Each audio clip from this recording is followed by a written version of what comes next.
ನಿಮ್ಮ love situation at present ಅಲ್ಲಿ ಹೇಗಿದೆ ಅನ್ನೋದನ್ನ ನೋಡೋಣ. ಸರೆಂಡರ್ ಕಾರ್ಡ್ ಅನ್ನ ತಗೊಂಡಿದ್ದೀನಿ. ಸರೆಂಡರ್ ಟು ಪ್ರಯರ್ ಅಂತ ಕೊಡ್ತಾ ಇದ್ದಾರೆ. ನೀವು ಪ್ರಯರಿನ ಕಡೆಗೆ ಹೆಚ್ಚು ಗಮನವನ್ನ ಕೊಡಿ. ಸ್ವಲ್ಪ ದೇವರ ಕಡೆಗೂ ಹೆಚ್ಚು ಗಮನವನ್ನ ಕೊಡ್ಬೇಕಾಗತ್ತೆ. ಯಾವಾಗ ನೀವು ದೇವರನ್ನ ತುಂಬಾ ಹೃದಯದಿಂದ ಪ್ರಾರ್ಥನೆಯನ್ನ ಮಾಡಿ ನನಗೆ ಸಹಾಯವನ್ನ ಮಾಡು ಅಂತ ಕೇಳ್ತಿರೋ, ಆಗ ಅದೆಲ್ಲ ಸಮಸ್ಯೆಗಳಿಂದ ನೀವು ಆಚೆ ಬರ್ತೀರಾ.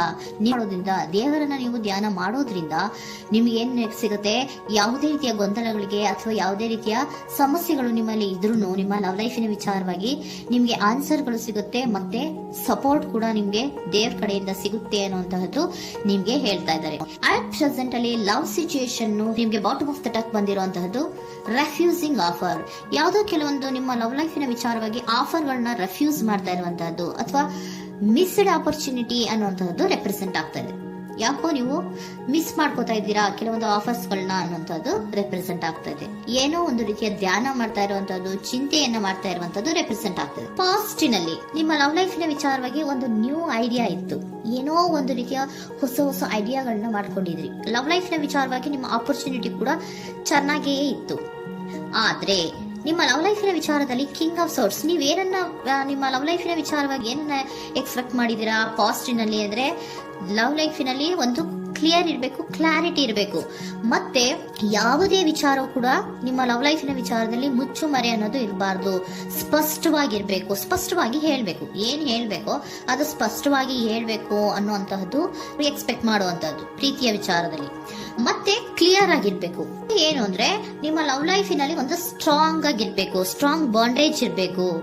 ಮತ್ತೆ ಯಾವುದೇ ರೀತಿಯ ಚೈಲ್ಡಿಶ್ ಬಿಹೇವಿಯರ್ ಅನ್ನ ಮಾಡಬಾರ್ದು ಅನ್ನೋದು ಪಾಸ್ಟಿನಲ್ಲಿ ನೀವು ಎಕ್ಸ್ಪೆಕ್ಟ್ ಮಾಡಿರೋಂಥದ್ದು ರೆಪ್ರೆಸೆಂಟ್ ಆಗ್ತಾ ಇದೆ. ನೀವು ಅದೆಲ್ಲ ಎಕ್ಸ್ಪೆಕ್ಟ್ ಮಾಡಿದಾಗ ಯಾವಾಗ ನಿಮ್ಗೆ ಅದು ಸರಿ ಹೋಗಲ್ಲ ಅನಿಸ್ತೋ ಆಗ ನೀವು ಪ್ರೀತಿಯಿಂದ ಮುಂದೆ ಬಂದಿರುವಂತಹದ್ದು ಬಿಟ್ಟು ಮುಂದೆ ಬಂದಿರುವಂತಹದ್ದು ರೆಪ್ರೆಸೆಂಟ್ ಆಗ್ತಾ ಇದೆ. ಮೋಸ್ಟ್ ಪ್ರಾಬಬಲಿ ನಿಮ್ಮ ಕೆಲವೊಬ್ಬರಿಗೆ ಈಗ ಆಲ್ರೆಡಿ ಕೆಲವೊಂದು ರೀತಿಯ ಬ್ರೇಕಪ್ ಗಳು ಆಗಿರಬಹುದು. ಕಮ್ಯುನಿಕೇಶನ್ ಇಲ್ಲದೆ ಇರುವಂತಹದ್ದು ರೆಪ್ರೆಸೆಂಟ್ ಆಗ್ತಾ ಇದೆ. ಮೋಸ್ಟ್ ಪ್ರಾಬಬಲಿ ನೀವು ಇವಾಗ ಇಬ್ರು ಕೂಡ ನೀವು ಮಾತಾಡದೆ ಇರುವಂತಹದ್ದು ರೆಪ್ರೆಸೆಂಟ್ ಆಗ್ತಾ ಇದೆ. ಸೊ ಯಾವುದೇ ರೀತಿಯ ಕಾಂಟ್ಯಾಕ್ಟ್ ಅಲ್ಲಿ ಇಲ್ಲದೆ ಇರುವಂತಹದ್ದು ರೆಪ್ರೆಸೆಂಟ್ ಆಗ್ತಾ ಇದೆ. ನೋಡಿ, ಮುಂದೆ ಬರ್ತಾ ಇರುವಂತಹದ್ದು ರೆಪ್ರೆಸೆಂಟ್ ಆಗ್ತಾ ಇದೆ. ಯಾಕೋ ತುಂಬಾ ಬೇಜಾರಲ್ಲಿ ಇರುವಂತಹದ್ದು. ಪಾಸ್ಟಿನಲ್ಲಿ ಕೂಡ ನೀವು ಲವ್ ಲೈಫಿನ ವಿಚಾರವಾಗಿ ಕೆಲವೊಬ್ರು ಬೇಜಾರಲ್ಲಿ ಇರುವಂತಹದ್ದು ರೆಪ್ರೆಸೆಂಟ್ ಆಗ್ತಾ ಇದೆ. ಯಾಕೋ ಕ್ಲಾರಿಟಿ ಇಲ್ಲ, ಕ್ಲಿಯರ್ ಆಗಿರ್ಬೇಕು, ಸ್ಪಷ್ಟವಾಗಿರ್ಬೇಕು. ಏನ್ ಮಾತಾಡಿದ್ರು ಅದರಲ್ಲಿ ಯಾವುದೇ ರೀತಿಯ ಮುಚ್ಚುಮರೆ ಇರಬಾರ್ದು ಅನ್ನೋದು ನೀವು ಎಕ್ಸ್ಪೆಕ್ಟ್ ಮಾಡುವಂತಹದ್ದು. ಪಾಸ್ಟಿನಲ್ಲಿ ಕೂಡ ನಿಮ್ಗೆ ಸ್ವಲ್ಪ ಬೇಜಾರುಗಳಾಗಿರುವಂತಹದ್ದು ರೆಪ್ರೆಸೆಂಟ್ ಆಗ್ತಾ ಇದೆ. ಅಟ್ ಪ್ರೆಸೆಂಟಿನಲ್ಲಿ moon card, 9 of swords, 6 of swords ಬಂದಿದೆ. ಮೂನ್ ಕಾರ್ಡ್ ಏನನ್ನ ರೆಪ್ರೆಸೆಂಟ್ ಮಾಡುತ್ತೆ? ಇಲ್ಯೂಷನ್ ಅನ್ನ ರೆಪ್ರೆಸೆಂಟ್ ಮಾಡುತ್ತೆ. ಕೆಲವೊಂದು ರೀತಿಯ ಭ್ರಮೆಗಳನ್ನ ರೆಪ್ರೆಸೆಂಟ್ ಮಾಡುತ್ತೆ, ಆತಂಕಗಳನ್ನ ರೆಪ್ರೆಸೆಂಟ್ ಮಾಡುತ್ತೆ. ಮತ್ತೆ ನಿಮ್ಮ ಲವ್ ಲೈಫಿನ ವಿಚಾರದಲ್ಲಿ ಯಾವುದೇ ರೀತಿಯ ಸ್ಥಿರವಾಗಿ ಇಲ್ಲ, ಯಾವುದು ಕರೆಕ್ಟ್ ಆಗಿ ಇಲ್ಲದೆ ಇರುವಂತಹದ್ದು ನಿಮ್ಗೆ ರೆಪ್ರೆಸೆಂಟ್ ಆಗ್ತಾ ಇದೆ. ನೆಕ್ಸ್ಟ್ ಕಾರ್ಡ್ ಏನ್ ಬಂದಿದೆ? ಸೆಕೆಂಡ್ ಕಾರ್ಡ್ 9 ಆಫ್ ಸೋರ್ಟ್ಸ್ ಬಂದಿದೆ. ಇದರಲ್ಲೂ ಕೂಡ ನಿಮ್ಗೆ ಆತಂಕ ಇತ್ತು, ಇದರಲ್ಲೂ ಕೂಡ ಆತಂಕ ಇದೆ, ಭಯ ಇದೆ, ಕರೆಕ್ಟ್ ಆಗಿ ನೀವು ನಿದ್ರೆ ಮಾಡ್ತಾ ಇಲ್ಲ, ಯೋಚನೆ ಮಾಡ್ತಾ ಇರುವಂತಹದ್ದು ಈ ಎರಡೂ ಕಾರ್ಡ್ಗಳಲ್ಲೂ ರೆಪ್ರೆಸೆಂಟ್ ಆಗ್ತದೆ. ಇದರಲ್ಲೂ ಆತಂಕಗಳಿದೆ, ಇದರಲ್ಲೂ ಆತಂಕ. ಅಟ್ ಪ್ರೆಸೆಂಟಿನಲ್ಲಿ ಕೆಲವೊಂದು ರೀತಿಯ ವಿಚಾರಗಳಲ್ಲಿ ಭಯವನ್ನ ಪಡ್ತಾ ಇರುವಂತಹದ್ದು ರೆಪ್ರೆಸೆಂಟ್ ಆಗ್ತಾ ಇದೆ.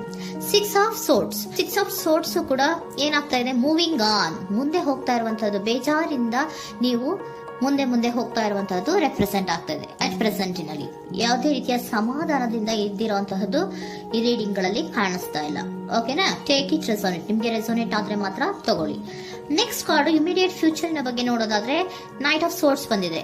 ಅಂದ್ರೆ ಈ ಕೆಲವು ಬೇಜಾರುಗಳಿಂದ ಏನ್ ಈ ಮೂವ್ ಆನ್ ಆಗ್ತಾ ಇದಿರಲ್ವಾ, ಕೆಲವೊಂದು ವಿಚಾರಗಳನ್ನ ಕ್ವಿಕ್ ಥಿಂಕಿಂಗ್ ಅನ್ನ ಮಾಡಿ ನೀವು ಮುಂದೆ ಬರುವಂತಹದ್ದು, ಕೆಲವೊಂದು ಆಕ್ಷನ್ಸ್ ಗಳನ್ನ ತಗೊಳ್ಳುವಂತಹದ್ದು ರೆಪ್ರೆಸೆಂಟ್ ಆಗ್ತಾ ಇದೆ. ನಿಮ್ಮ ಲವ್ ಲೈಫಿನ ವಿಚಾರವಾಗಿ ಕ್ವಿಕ್ ಥಿಂಕಿಂಗ್ ಅನ್ನ ಮಾಡಿ ಏನ್ ಮಾಡ್ಬೇಕು, ಹೇಗ್ ಮಾಡ್ಬೇಕು ಅಂತ ಕ್ವಿಕ್ ಥಿಂಕ್ ಅನ್ನ ಮಾಡಿ ನೀವು ಮುಂದೆ ಬರುವಂತಹದ್ದು, ಮತ್ತೆ ಕೆಲವೊಂದು ರೀತಿಯ ಆಕ್ಷನ್ ಗಳನ್ನ ತಗೋತಾ ಇರುವಂತಹದ್ದು ರೆಪ್ರೆಸೆಂಟ್ ಆಗ್ತಾ ಇದೆ.